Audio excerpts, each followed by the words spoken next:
안녕하세요. 금요일에 만나는 함께 살아내기의 김미경입니다. 한 주간도 잘 살아내셨나요? 거리에 나가보면 이제 자유스럽게 다니는 사람들을 보면서 이제야 사람 사는 것 같아서 기분이 좋아지는데요. 여러분은 어떠세요? 오늘은 행복하고 싶은 사람들을 위한 세로토닌 처방전을 이시영 박사님의 행복도 배워야 합니다를 통해서 10가지 상담 내용을 말씀드리려고 합니다. 자신에게 필요한 부분이 어떤 것인지 잘 알아차리시어서 적용해 보시기 바랍니다. 세로토닌 신경의 기능은 조절하고 조정하고 균형을 잡아서 마음, 자율신경, 감각, 대뇌까지 영향을 미칠 만큼 그 영향력은 큽니다. 생명과 직결이 되는 중요한 역할을 담당하고 있다고 해서 본능 호르몬이라고 부르고 대뇌, 심피질의 활동을 억제해서 마음을 편안하게 함으로 주의 집중력을 높여준다고 해서 공부 호르몬이라고도 합니다. 또한 우리 자세가 반듯하고 허리가 꼿꼿하고 수족을 마음대로 움직일 수 있도록 항중력근을 작용해서 잘 떠받쳐주고 세로토닌이 풍부하면 웃을 때 입가가 올라가고 눈가, 얼굴 전체가 생기 발랄해진다고 해서 일명 미인 호르몬이라고도 부릅니다. 마법의 호르몬이라고 성장 호르몬은 밤 10시에서 새벽 2시 사이에 분비됨으로써 피로 회복의 최고 시간대입니다. 그럼 첫 번째 상담입니다. 사는 게 쳇바퀴 도는 것 같고 왜 살아야 하는지 모르겠다는 분은 우울증 같지는 않지만 정서적으로 메마른 상태여서 상담 선생님을 찾은 예입니다. 처방전입니다. 뇌 피로에 감동만큼 좋은 묘약은 없습니다. 감동할 때 흘리는 눈물은 최고입니다. 웃음보다 6배나 강한 힐링 효과가 있는 것이 증명되었고 감동하는 순간 세로토닌이 넘쳐납니다. 쉽게 감동하는 사람은 그만큼 대뇌의 유연성과 감수성이 잘 유지되고 있다는 증거입니다. 잔잔한 감동에는 세로토닌이 주로 분비되지만 벅찬 감동에는 긍정의 감정이 격해져서 세로토닌뿐만 아니라 도파민, 엔돌핀 등도 분비됩니다. 두 번째 상담입니다. 생각만 많아서 자꾸 마음이 초조해진다고 합니다. 생각 과잉증입니다. 100가지 생각만 할 뿐 행동이 따르지 않아서 시작을 못하고 있습니다. 안 될 것 같은 예감이 너무 강해서입니다. 그러니 마음이 갈수록 초조해질 수밖에 없습니다. 이분의 처방은 일단 떠오르는 생각을 노트에 적어보시고 일단 시작해 보세요. 일단 행동을 하게 되면 뇌에는 새로운 회로가 생깁니다. 우리 뇌 속에서 여러 가지 아이디어들이 떠올라서 여러 가지 형태의 조합이 형성되고 연동작용이 일어나 좋은 아이디어가 고구마 줄기처럼 따라 일어나게 됩니다. 뇌가 활성화되지 않으면 일단 털고 일어나서 몸을 움직이게 되면 뇌에 새로운 회로가 생깁니다. 세 번째 상담입니다. 평범하게 살아가는데 인생의 의미는 무엇일까 생각하며 어딘가 빈 구석이 있는 것 같다는 분입니다. 처방전입니다. 그런 생각이 든다는 것 자체만으로도 축복이며 참으로 값진 고민입니다. 한 차원 높은 인생을 위한 자극제가 될 수 있는데요.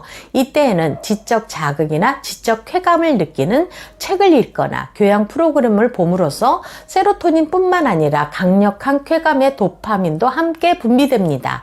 뇌과학에서 부르는 아하 체험이 나오면서 뇌세포 및 뇌회로의 신선한 자극과 통쾌한 보상으로 호기심과 의욕이 넘쳐납니다. 네 번째 상담입니다. 고시 준비생인데요. 머리가 잘 돌아가지 않아서 진도가 잘 안 나간다는 분입니다. 처방전입니다. 우리 몸은 물론이고 뇌도 편식을 하게 되면 쉽게 피로해집니다.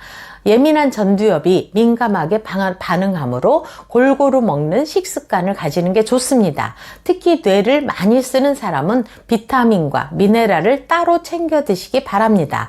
그리고 뇌에게도 소화 흡수할 시간을 주시기 바랍니다. 다섯 번째 상담입니다. 엄마가 자신을 낳으면서 돌아가신 것을 알고 엄마를 죽였다는 죄의식에 빠져 있고 세상만사를 부정적이고 비판적으로만 봅니다. 처방전입니다. 뿌리 깊은 죄의식에서 벗어나는 것이 우선이고 긍정적으로 생각하고 행동해야 하는데 말처럼 그렇게 쉽게 되지는 않습니다. 몸을 움직이는 운동으로 걷기, 댄스, 드럼, 복싱 등으로 세로토닌을 활성화시킨다면 전두엽에 부정적인 요소가 있더라도 살짝 억제함으로써 긍정적인 쪽으로 만들게 됩니다. 6번째 상담입니다. 이혼 후에 딸아이와 둘이 단출한 삶을 살아가고 있는데 특별한 고민이나 걱정거리가 없는데도 만성 두통과 불면증을 달고 삽니다. 처방전입니다. 본인이 부인하려고 하기 때문에 잘 느끼지는 못하겠지만 인간의 본성은 무시할 수 없습니다. 내 외부에서 밀려오는 온갖 문제들과 스트레스로 좌절 낙담할 수 있을 것입니다.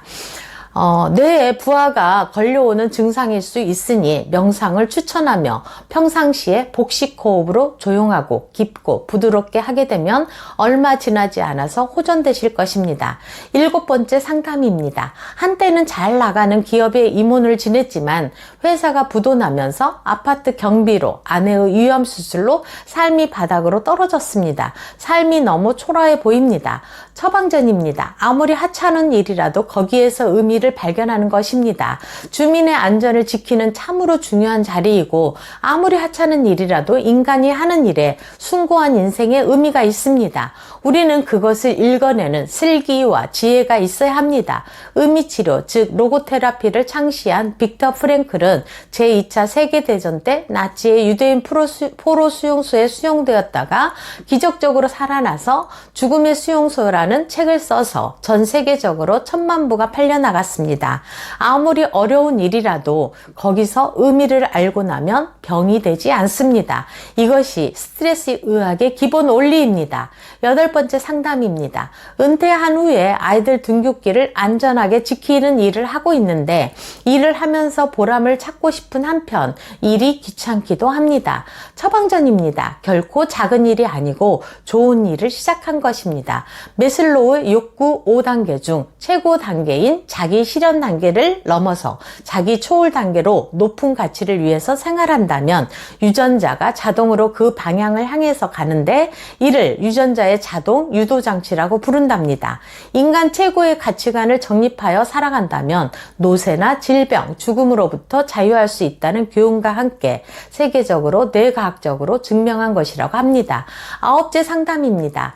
현역 시절엔 월요일 아침이면 월요병으로 몸도 마음도 지친다는 생각이 있었는데 지금은 오히려 그때가 그리워집니다. 하루하루가 의미가 없이 따분하고 무료한데 남은 인생을 이렇게 살아야 하나 생각하니 까마득합니다. 처방전입니다. 사회가 나를 필요로 하지 않는다는 생각이 들 때 소외감, 무력감, 무능감, 허무감 등이 들면서 정신적 위협이 몰려들 수 있습니다.